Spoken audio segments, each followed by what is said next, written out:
AYF سے متعلقہ اور مزید اس طرح کی اسلامی ویڈیوز دیکھنے کے لیے ہمارے چینل کو سبسکرائب کریں اور بیل آئیکن کو دبا دیں تاکہ ہر آنے والی نئی ویڈیو آپ تک پہنچ سکے۔ اور میرے بھائیوں، ہوں گے وہ کافر یہودی عیسائی مجرم، لیکن وہ بڑے اصلی مجرم وہ نہیں، اصلی مجرم میں اور آپ ہیں، ہم خود ہیں۔ ہم نے دین کو دنیا میں عزت، کامیابی، خوشحالی کا ضامن دل سے مانا ہی نہیں۔ ہم نے کہا یہ دین، یہ تو بکاری پیدا کرتا ہے، مولوی پیدا کرتا ہے، ان کو ایک مسیح سے نکالتے ہیں دوسری سے نکالتے ہیں، ان کا تو ٹھکانہ ہی کوئی نہیں ہوتا، ان کی تو عزت ہی نہیں، اس لیے ہم نے دین پڑھانا ہی نہیں اپنے بچوں کو۔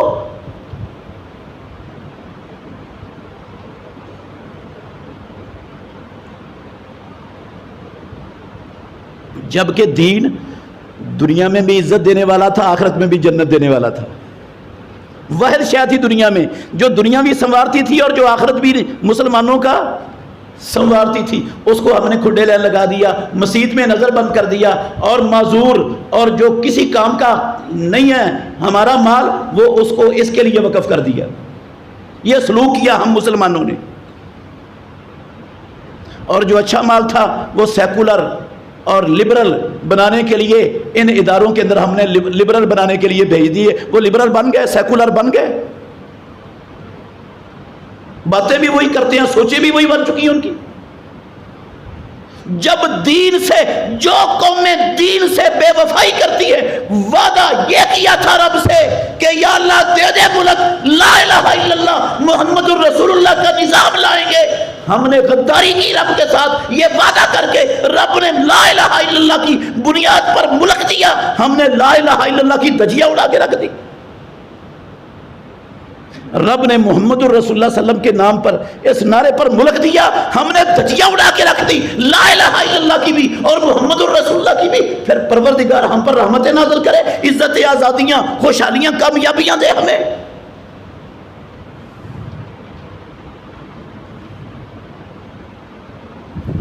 بات دور چلی گئی، میں یہ کہنا چاہتا تھا میرے بھائیوں، قرآن اور حدیث یہ اللہ کی وحی ہیں، یہ اسلام کے مصدر ہیں، اور دونوں ایک دوسرے کے ساتھ لازم اور ملزوم ہیں، لازم اور ملزوم ہیں۔ جو حدیث کو نہیں مانتا وہ قرآن کو بھی نہیں مانتا۔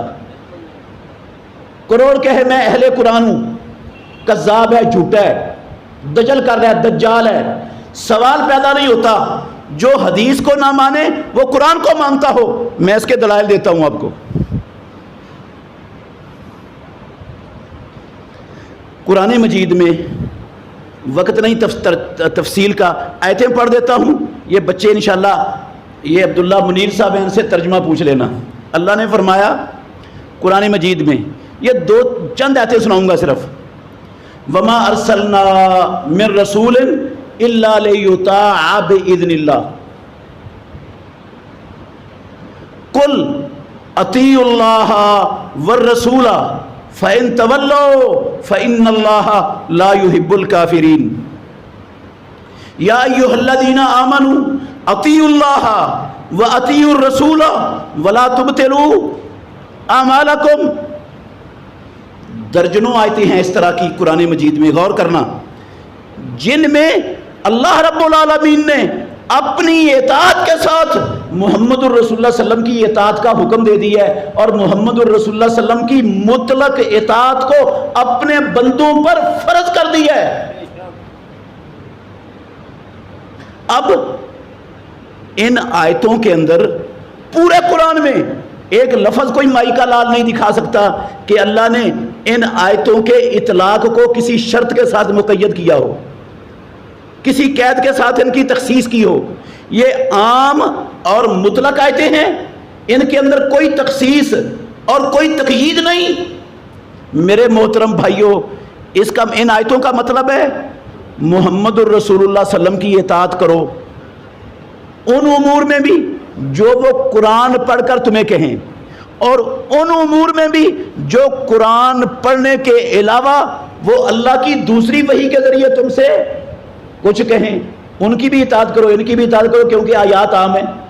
اور جو ان آیات کو صرف ان امور کے ساتھ خاص کرتا ہے کہ ہم ان آیتوں کو مانتے ہیں، محمد الرسول اللہ کی اطاعت کریں گے صرف ان امور میں جو وہ قرآن پڑھ کے ہمیں سنائے گا، بس قرآن پڑھ کے سنائے گا تو پھر اس کی اطاعت ہے، قرآن کے علاوہ کہے گا تو پھر وہ ہمارے جیسا بندہ ہے، وہ تو ڈاکیا ہے ایک، اس کو رب نے ڈاکیا بنا کے بھیجا ہے، وہ ڈاک لے کے آیا قرآن کی۔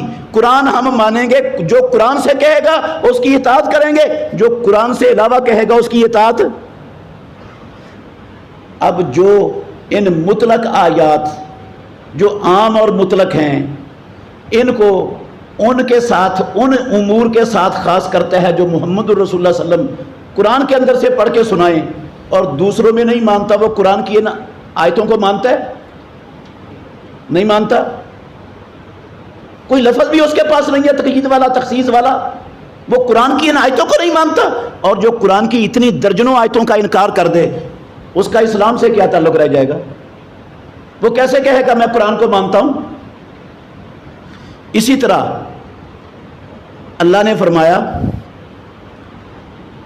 فلا وربک لا یؤمنون حتی یحکموک فیما شجر بینہم ثم لا یجدوا فی انفسہم حرجا مما قضیت ویسلموا تسلیما، اور فرمایا وَمَن يُشَاقِقِ الرَّسُولَ مِن بَعْدِ مَا تَبَيَّنَ لَهُ الْهُدَىٰ وَيَتَّبِعْ غَيْرَ سَبِيلِ الْمُؤْمِنِينَ نُوَلِّهِ مَا تَوَلَّىٰ وَنُصْلِهِ جَهَنَّمَ وَسَاءَتْ مَصِيرًا، اور فرمایا وَمَا كَانَ لِمُؤْمِنٍ وَلَا مُؤْمِنَةٍ إِذَا قَضَى اللَّهُ وَرَسُولُهُ أَمْرًا أَن يَكُونَ لَهُمُ الْخِيَرَةُ مِنْ أَمْرِهِمْ وَمَن يَعْصِ اللَّهَ وَرَسُولَهُ فَقَدْ ضَلَّ ضَلَالًا مُبِينًا، اور فرمایا وَتِلْكَ حُدُودُ اللَّهِ وَمَن يَتَعَدَّ حُدُودَ اللَّهِ وَمَن يَعْصِ اللَّهَ وَرَسُولَهُ وَيَتَعَدَّ حُدُودَهُ يُدْخِلْهُ نَارًا خَالِدًا فِيهَا وَلَهُ عَذَابٌ مُهِينٌ۔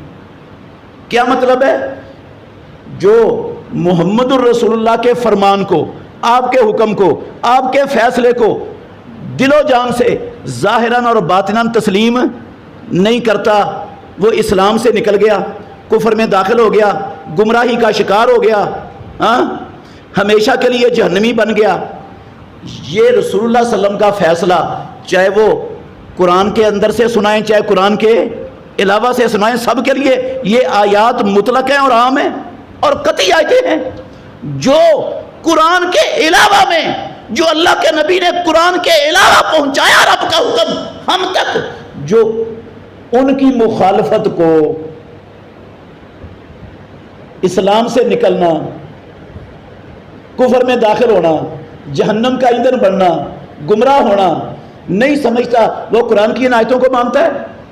وہ تو قرآن کی ان آیتوں کا بھی دشمن ہے، نہیں مانتا۔ اور جو قرآن کی اتنی آیتوں کا انکار کر دے وہ مسلم ہے۔ حدیث کا انکار قرآن کے انکار کے بغیر ناممکن اور محال ہے۔ اچھا پھر غور کریں، ایک دو مثالیں اور دیتا ہوں، آپ توجہ کرنا، ذرا نفع ہوگا آپ کو۔ حدیث کو اگر قرآن سے الگ کر دو نہ، ہٹا دو، تو پیدا کرنے والے کی قسم ہے بہت سارا قرآن بندے کو سمجھ آ ہی نہیں سکتا، بہت سارا قرآن کا حصہ وہ بندے کی سمجھ سے ہی بالا تر آ ہی نہیں سکتا۔ جب آپ اس کو حدیث سے الگ کرو گے قرآن پر عمل نہیں ہو سکتا، نہ قرآن کو سمجھا جا سکتا ہے۔ کوئی نہیں پیدا ہوا قرآن کو سمجھنے والا حدیث سے ہٹا کر۔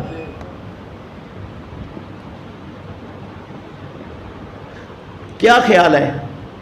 صحابہ عربی تھے نا، محمد الرسول اللہ صلی اللہ علیہ وسلم کے شاگرد تھے، صحابہ کی زندگیوں میں قرآن نازل ہوا، ان کے سامنے اترا، ان سے بڑھ کر اللہ کے نبی کے بعد کوئی قرآن کو سمجھنے والا پیدا ہوگا؟ جن کی مادری زبان میں اترا، جن کی آنکھوں کے سامنے اترا، جن کے زمانے میں اترا، جنہوں نے نبی صلی اللہ علیہ وسلم کی زبان سے تر و تازہ سنا، ان سے بڑھ کر کوئی قرآن کو سمجھنے والا پیدا ہوگا دنیا میں؟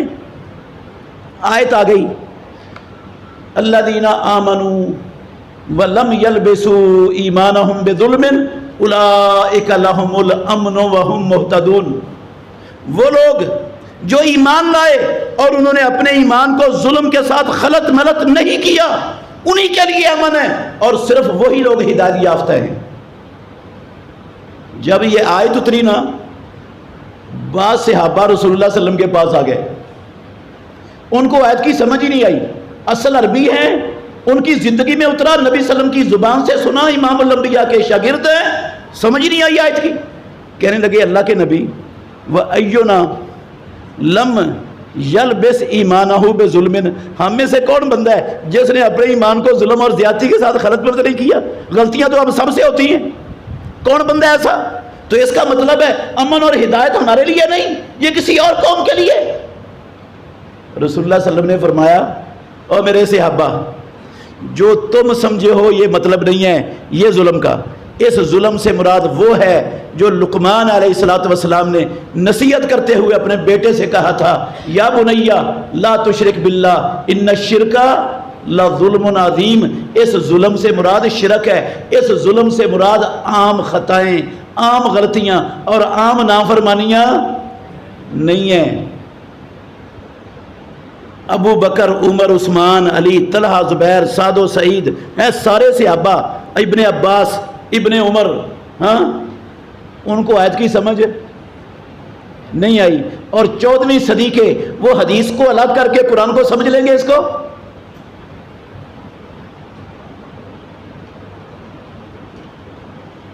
قرآن میں اللہ نے کہا، غور کرنا ذرا، انما حرمت، یہ ایک اور مثال دے رہا ہوں، انما حرمت علیکم المیتۃ والدم ولحم الخنزیر وما اہل بہ لغیر اللہ۔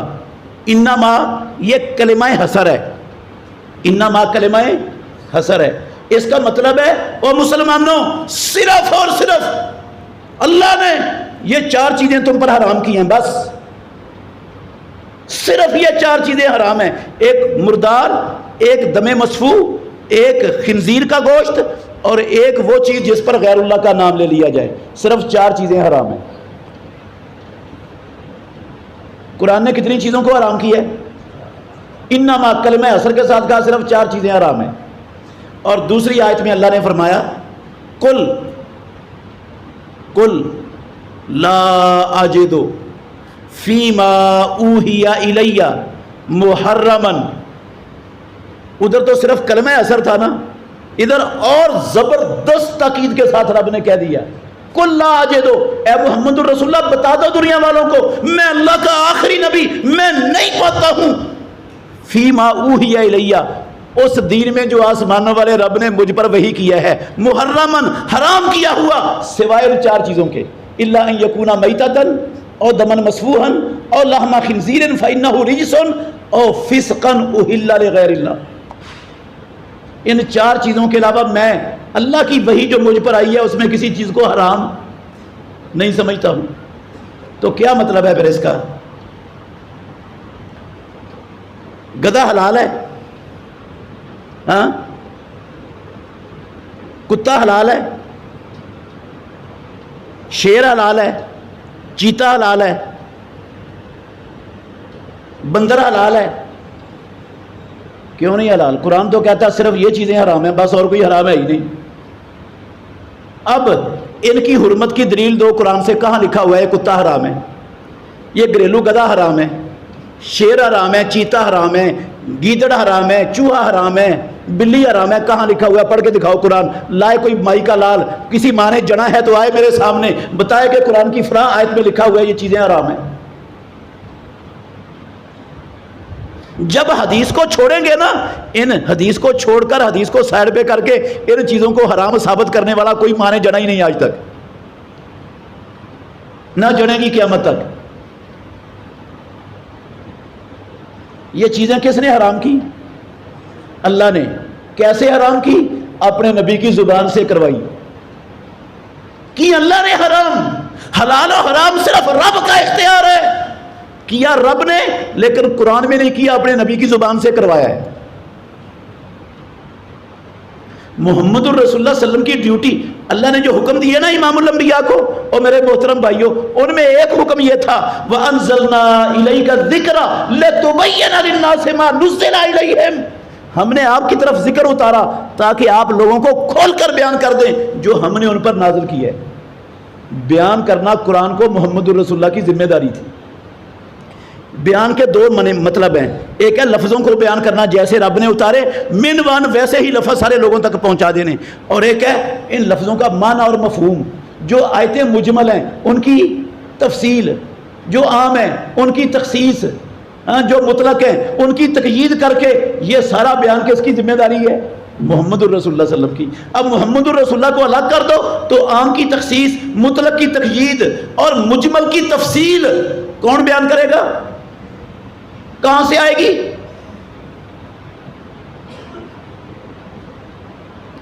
ایسی دسیوں مثالیں میں اللہ کے فضل سے آپ کے سامنے پیش کر سکتا ہوں کہ جب تک محمد الرسول اللہ صلی اللہ علیہ وسلم کی حدیث کو نہیں نہ لیا جائے گا قرآن سمجھ نہیں آ سکتا، نہ قرآن سمجھ آ سکتا ہے، نہ قرآن پر عمل ہو سکتا ہے، اور نہ ہی قرآن کو مانا بھی نہیں جا سکتا۔ جو حدیث کے بغیر قرآن کے ماننے کا دعوے دار ہے، کذاب ہے، جھوٹا ہے، دجال ہے، وہ قرآن کو نہیں مانتا، اسلام کو بھی نہیں مانتا، صرف قرآن کا نام مسلمانوں کو دھوکہ دینے کے لیے لے رہا ہے، ورنہ اس کا اسلام سے کوئی واسطہ ناستہ اور تعلق نہیں ہے۔ تو یہ پہلی سنت کی اہمیت کے حوالے سے یہ چند باتیں میں نے آپ کے سامنے رکھی ہیں، دین کی، اسلام کی، سنت کی اہمیت کے حوالے سے کہ سنت کتنی اہم ہے۔ ایک اور مثال دے دیتا ہوں، فائدہ ہو جائے گا آپ کو۔ اللہ اکبر۔ اللہ نے کہا السارق والسارقۃ فاقطعوا ایدیہما، جو چوری کرنے والا مرد ہے اور جو چوری کرنے والی عورت ہے ان دونوں کے کیا کر دو؟ ہاتھ کاٹ دو۔ سارق کا لفظ بھی عام ہے، سارقہ کا لفظ بھی عام ہے۔ اس کا مطلب ہے کوئی ایک ٹیڑی پیسہ چوری کرے تو اس کا ہاتھ کاٹ دو، کوئی لاکھ روپیہ چوری کرے تو اس کا بھی ہاتھ کاٹ دو۔ کیا یہی مطلب ہے آیت کا؟ لفظوں کا معنی تو یہی ہے۔ سارے کو جو ایک ٹیڑی پیسہ چوری کرتا ہے وہ بھی چور ہے، جو لاکھ روپیہ چوری کرتا ہے وہ بھی چور ہے، تو اللہ نے کہا چور کے ہاتھ کاٹ دو، تو یہ سب کے ہاتھ کاٹے جائیں گے۔ اچھا ہاتھ کہاں سے کاٹنا ہے؟ کہاں سے کاٹنا ہے؟ یہ انگلیاں کاٹنی ہیں، ہتھیلی کاٹنی ہے، گھٹ سے کاٹنا ہے، یہ کلائی سے کاٹنا ہے، کندھے سے کاٹنا ہے، یہ سارے پر عربی زبان میں ید کا لفظ بولا جاتا ہے۔ کہاں سے کاٹنا ہے ہاتھ؟ یہ بیان ہوگا امام الانبیاء کی حدیث سے۔ کہاں سے بیان ملے گا یہ سارا؟ آپ نے فرمایا لا قطع الا فی ربع دینار، ایک دینار کے چوتھائی حصے سے کم اگر کوئی چوری کرتا ہے تو اس کا ہاتھ نہیں کاٹا جائے گا۔ پیارے پیغمبر نے تشریح کر دی اس کی۔ اور اپنے عمل سے امام الانبیاء محمد الرسول اللہ یہ اپنے قول سے شرح کر دی، اور اپنے عمل سے یہ ہاتھ کاٹ کے چور کا اپنے عمل سے اس کی وضاحت کر دی کہ چور کا ہاتھ یہ کلائی سے، گھٹ سے، اس جوڑ سے کاٹا جائے گا۔ اب نبی کی حدیث کو کرو سائڈ پر اور قرآن کو سمجھا دو، آئے کوئی مائی کا لال سمجھانے والا، کوئی عمل کروانے والا اس پر؟ قرآن اور سنت یہ لازم اور ملزوم ہے، جو ایک کو نہیں مانتا وہ دوسرے کا بھی منکر ہے۔ قرآن حدیث کی حجیت پر دلائل دیتا ہے، حدیث قرآن کی حجیت پر دلائل دیتے ہیں۔ بھری پڑی ہے سنت اور حدیث ایک دوسرے کی حجیت کو ثابت کرنے کے لیے۔ بات ختم کرتے ہیں، بہت لمبا ٹائم لے لیا میں نے آپ کا۔ اگلی دوسری بات ہے امام بخاری رحمۃ اللہ علیہ۔ میرے بھائیوں، امام بخاری رحمۃ اللہ علیہ اللہ رب العالمین کی، رب کی زمین پر ایک چلتی پھرتی رب کی نشانی تھے، رب کی نشانی تھے امام بخاری رحمۃ اللہ علیہ۔ امام بخاری رحمۃ اللہ علیہ کے جتنے بھی اساتذہ کرام ہیں بڑے بڑے، وہ امام بخاری رحمۃ، یہ لفظ ان کے ہیں، وہ کہا کرتے تھے کہ محمد ابن اسماعیل آیت من آیات اللہ ہے، یہ اللہ کی نشانیوں میں سے ایک نشانی ہے۔ اگر یہ صحابہ میں پیدا ہو جاتا نا امام بخاری تو وہاں بھی ایک نشانی ہوتا، وہاں بھی نشانی ہوتا۔ یہ 194 ہجری 13 شوال کو بخارا شہر میں اللہ رب العالمین نے ان کو پیدا فرمایا۔ بخارا یہ آج کل ازبکستان کا آپ نے نام سنا ہے نا؟ روس کی وہ ریاستیں جن کو آزادی رب نے دلوائی ہے ان میں سے ایک ازبکستان ہے۔ یہ آج کے ازبکستان کی ریاست کا ایک شہر ہے بخارا۔ آپ تھوڑا سا غور کریں، بات پھر ادھر ادھر نکل جاتی ہے، تھوڑا سا غور کریں۔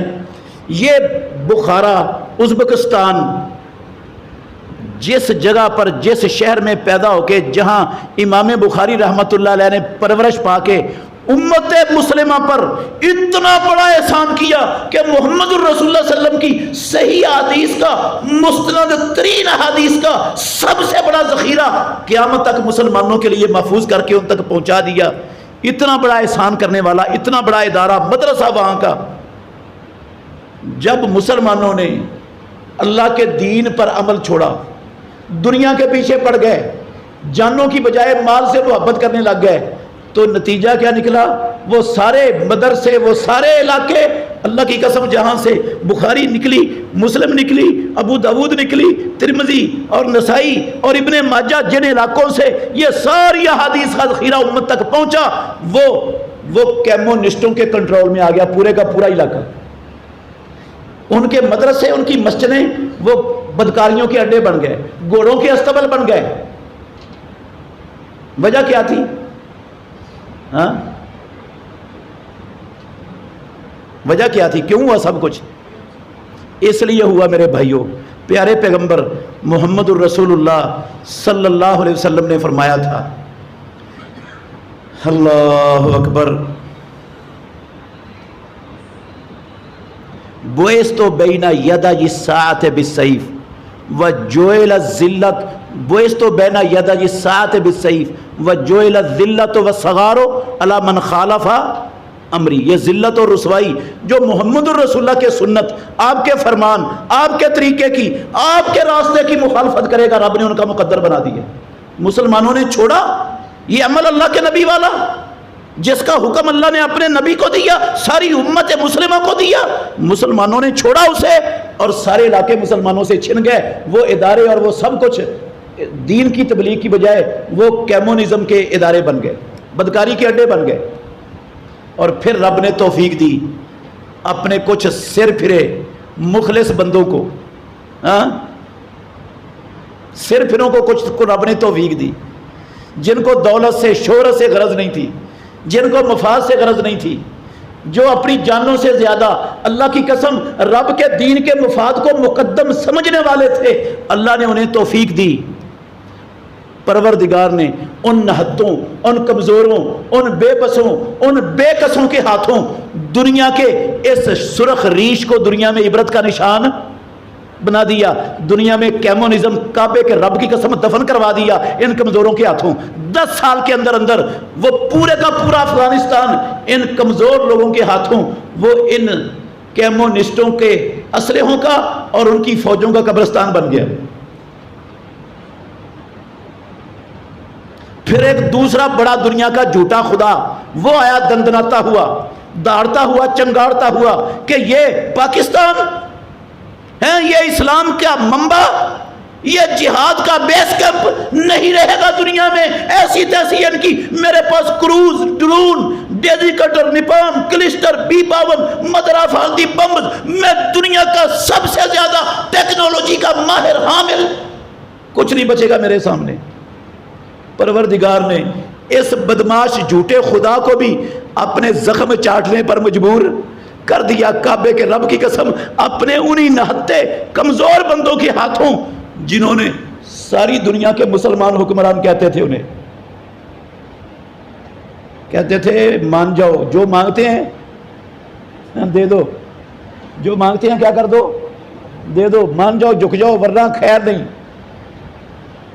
یہ مشورے دینے والے مسلمان 57 مسلمان حکومتیں تھی مشورے دینے والی، ان اللہ کے مخلص بندوں نے کہا مر جائیں گے، جسم کے ٹکڑے ٹکڑے کروا لیں گے، گھر بلڈوز ہوتے ہیں ہو جائیں، ڈرون سے ریزہ ریزہ ہمارا قیمہ بنتا ہے بن جائے، لیکن اللہ کے دین سے بے وفائی نہیں ہونے دیں گے۔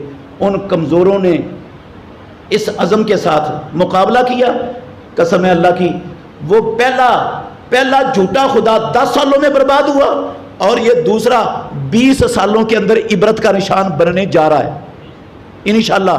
جو اشر رشیا کا دنیا نے دیکھا نا، یہ ازبکستان آزاد ہوا، پتہ ہے آپ کو ازبکستان کی آزادی سے پہلے وہاں کی کیا کیفیت تھی؟ اللہ کے گھر میں بیٹھا ہوں، دیانتداری سے کہتا ہوں، جہاں سے بخاری مسلم اور نسائی اور ابن ماجہ یہ ساری احادیث کا ذخیرہ امت کو ملا، وہاں پر پیدا کرنے والے کی قسم ہے قرآن کسی کو اپنے گھر میں رکھنے کی اجازت، پڑھنا تو دور کی بات ہے، گھر میں رکھنے کی اجازت نہیں تھی۔ جس کے گھر سے قرآن پکڑا جاتا اس کی سزائے موت تھی۔ اس کی سزا کیا تھی؟ سزائے موت، اللہ کی قسم سزائے موت تھی جس کے گھر میں قرآن پکڑا جاتا تھا۔ ان کمیونسٹوں نے کہا، انہوں نے کہا مسلمانوں ہم نے تمہارے رب کو جوتے مار کے نکال دیا یہاں سے، مسلمانوں کے رب کو نکال دیا، کوئی رب نہیں مسلمانوں کا یہاں پر۔ حق تھا ان کو، جنہوں نے قرآن رکھنا جرم قرار دے دیا، واجب القتل سزا اس کی مقرر کر دی، ان کو حق تھا، کہہ سکتے تھے۔ پروردگار نے ان کو بھی عبرت کا نشان بنایا، یہ دوسرا جھوٹا خدا جو آیا اس کو بھی عبرت کا نشان بنا رہا ہے رب، انشاءاللہ بنے گا۔ جو حشر رشیا کو ہوا اس سے بدتر حشر انشاءاللہ اس کا ہونا ہے، ابھی آغاز ہوا ہے، ابھی آغاز ہوا ہے، اور اللہ کے مخلص بندوں نے انشاءاللہ اس کو چھوڑنا، انشاءاللہ نہیں چھوڑنا۔ ان کا بھی اللہ سے عہد ہے، رب سے عہد ہے، جو اللہ کے دین پر، مسلمانوں پر، نبی کی حرمت پر جو حملہ آور ہوگا، مسلمانوں کی عصمتوں پر، ہم بے غیرت نہیں ہیں کہ چپ کر کے بیٹھے رہیں، ہم ایسے حملہ آوروں سے ٹکرائیں گے، ان کی کھوپڑیاں اڑائیں گے، انہیں پھڑکائیں گے، ان کے ذرہ ذرہ کر کے ان کو دنیا میں بکھیریں گے، نہ ان کو چین سے جینے دیں گے، نہ آرام سے سونے دیں گے، ہمارا بھی رب سے عہد ہے۔ تو بات آ گئی، وہ ازبکستان سے بات آئی تھی۔ امام بخاری رحمۃ اللہ علیہ پیدا ہوئے ازبکستان کے شہر بخارا میں، ابھی پرائمری پڑھ رہے تھے، پرائمری۔ امام بخاری کہتے ہیں اللہ نے میرے دل میں نا حدیث کو حفظ کرنے کی شوق پیدا کر دیا، میرے دل میں الہام کر دیا حفظ حدیث کا۔ 10 سال کی عمر کو پہنچے تھے، 10 سال کی عمر کو اللہ نے اتنا بے مثال عظیم الشان حافظہ دیا، اتنا کمال کا حافظہ۔ ایک محدث کی مجلس کے اندر چلے گئے، بچپن میں یہ ابتدا کی بات ہے، شروع کی، جب انہوں نے ان کے دل میں شوق پیدا ہوا نا حدیث کو حفظ کرنے کا، اللہ نے یہ ترغیب دی، الہام کیا، تو چل پڑے محدثین کی مجلس میں۔ ایک مجلس میں گئے تو سارے جتنے بھی اس کلاس کے لوگ ہیں وہ لکھ رہے ہیں حدیثیں، جو استاد سے سن رہے لکھ رہے ہیں، انہوں نے لکھی نہیں، کوئی 2 ہفتے گزر گئے، کوئی حدیث نہیں لکھی۔ لوگوں نے کہا، دوسرے دیکھنے والوں نے، یہ بچہ تو اپنا ٹائم ضائع کر رہا ہے، یہ بچہ اپنا ٹائم ضائع کر رہا ہے، بھئی اتنی حدیثیں پڑھ لی، اس نے لکھی کوئی نہیں، اس کو کیا یاد رہے گی؟ ہاں یہ کیا کرے گا؟ امام بخاری رحمۃ اللہ علیہ نے کہا لاؤ اپنی کتابیں جو تم نے لکھی ہوئی ہیں حدیثیں۔ وہ حدیثیں ان کی کتابیں کاپیاں منگوائی گئی، وہ حدیثیں 16,000 حدیثیں تھیں جو لکھی تھی انہوں نے یہ اتنے دنوں میں۔ امام بخاری رحمۃ اللہ علیہ نے وہ ساری کی ساری زبانی سنا دی، ساری کی۔ آسمانوں والے رب نے یہ صلاحیت دے کے اس بندے کو اللہ کی قسم اپنے نبی کی حدیث کی حفاظت کا جو ہے نا وہ کام لینے کے لیے پیدا کیا تھا دنیا میں، ساری سنا دی۔ اور وہ لکھنے والے جو تھے نا وہ امام بخاری سے سن کر اپنی غلطیوں کی اصلاح کر رہے تھے، اپنی لکھی ہوئی چیزوں۔ اور وہ بھی یاد ہے آپ کو، بڑے ہونے کے بعد جب ساری دنیا میں امام بخاری رحمۃ اللہ علیہ کی جو ہے نا وہ علم حدیث کی مہارت پر شہرت ساری دنیا میں پھیل گئی، بغداد میں گئے امام بخاری رحمۃ اللہ علیہ، تو بغداد کے محدثین نے نا امام بخاری رحمۃ اللہ علیہ کا امتحان لینے کا ارادہ کیا۔ انہوں نے 100 حدیثیں اکٹھی کی، 100 حدیثیں، 10 عالم تیار کیے، 100 حدیثوں والے 10 عالم تیار کیے۔ ان 100 حدیثوں کی ایک کی حدیث کی سند کو دوسرے سے لگا دیا، اس کے متن کو تیسرے سے لگا دیا، وہ ساری سندیں بھی حدیثیں بھی وہ ساری گڑبڑ کر دی، 10 ایک کو دے دی، 10 دوسرے کو دے دی، 10 تیسرے کو دے دی، اس طرح 10 100 ان 100 حدیثوں نے 10 بندوں میں تقسیم کر دی، 10 بندوں میں. جب امام ان کا کہنا یہ تھا کہ جب امام بخاری آئیں گے رش لگ جائے گا اور مجلس وہ پوری گرم ہوگی، اس وقت تم نے یہ حدیثیں پڑھنی ہیں اور امام بخاری سے پوچھنا ہے یہ حدیث اس کے بارے میں آپ کا کیا خیال ہے. جب مجلس پوری جوبن پر تھی، ایک محدث کھڑا ہو گیا ان میں سے، کہنے لگا امام صاحب حدثنا فلان عن فلان عن فلان عن فلان عن انس قال قال رسول اللہ صلی اللہ علیہ وسلم، یہ حدیث کے بارے میں کیا خیال ہے؟ امام بخاری کہتے ہیں لا عارف، میں یہ حدیث نہیں پہچانتا ہوں، مجھے نہیں پتہ کون سی حدیث ہے.